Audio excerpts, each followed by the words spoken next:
Hello friends, this is me Gargi और आप देख रहे हैं श्रेष्ठ भारत। क्या आलिया भट्ट से डरती है कैटरीना कैफ? रणवीर ने कैटरीना को किया था डंप।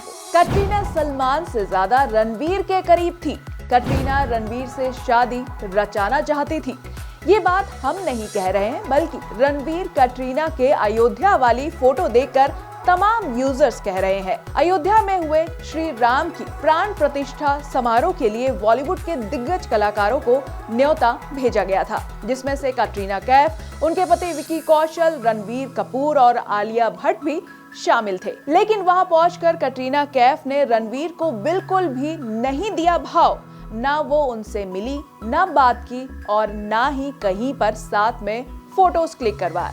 यानी कि कुल मिलाकर कैटरीना ने आलिया भट्ट के पति को बिल्कुल भी भाव देना जरूरी नहीं समझा। अब ये नजारा हमारे नेटिजन्स की आंखों से कैसे ही बचता। इतनी भारी भरकम भीड़ में भी फैंस ने ये सब नोट कर ही लिया। तभी तो सोशल मीडिया यूजर्स अब चटकारे ले लेकर ये खबर फैला रहे हैं कि अयोध्या में कैटरीना ने रणवीर को पूरी तरह से इग्नोर कर दिया।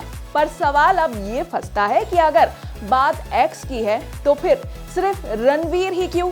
सलमान भी तो कैटरीना के एक्स रहे। फिर सलमान से क्यों घुल मिल कर बात की जाती है और रणवीर को किया जाता है इग्नोर?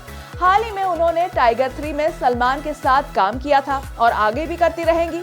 पर रणवीर के साथ माजरा कुछ और है। कहीं ऐसा तो नहीं कि सलमान के लिए कैटरीना सीरियस ही नहीं थी, इसीलिए सलमान से ब्रेकअप के बाद कैटरीना को इतना बड़ा झटका नहीं लगा जितना बड़ा रणवीर से ब्रेकअप के बाद लगा था। माना तो ये भी जाता है कि कैटरीना रणवीर से शादी रचाना चाहती थी, पर वो नहीं चाहते थे। साल 2009 में कैटरीना और रणवीर की फिल्म अजब प्रेम की गजब कहानी से दोनों की प्रेम कहानी का सिलसिला शुरू हुआ।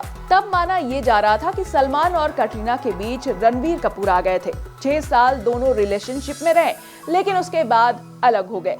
लेकिन उसके बाद भी अब भी कैटरीना सलमान के साथ अच्छा बॉन्ड शेयर करती हैं, पर अक्सर रणवीर को इग्नोर करती दिखाई देती हैं। इसी का एक नमूना देखने को मिला अयोध्या में श्री राम के प्राण प्रतिष्ठा समारोह के दौरान भी, जहां रणवीर और कैटरीना कई बार एक ही फोटो फ्रेम में दिखे, पर बावजूद इसके कैटरीना अपने अलग ही स्वैग में नजर आई। फोटो तो खिंचवाई, लेकिन रणवीर को किया इग्नोर। अब ऐसी चीजें भला कहाँ ही छिपती हैं? तो वही हुआ, और फिर एक साथ ना होते हुए भी दोनों सुर्खियों में एक साथ ही आ गए। क्या कहना है आपका इसमें? कमेंट सेक्शन में जरूर बताइए। तमाम ऐसी बड़ी खबरों के लिए आप देखते रहिए श्रेष्ठ भारत। श्रेष्ठ भारत पर खबरों से जुड़े रहने के लिए चैनल को सब्सक्राइब करें, बेल आइकन दबाएं और देखते रहें श्रेष्ठ भारत।